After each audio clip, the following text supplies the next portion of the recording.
in a way, grow even larger coming to the next games?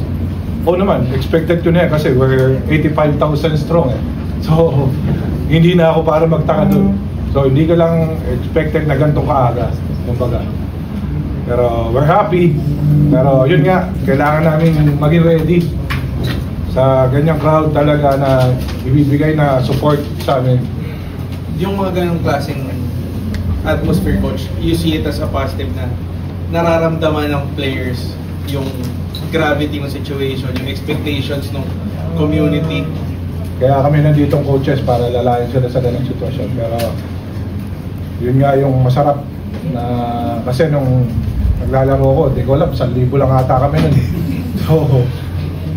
So I'm happy for my players na meron ganyang opportunity sa nakikita ng mga tao na kung ano yung showcase nila talaga na talent, kumbaga.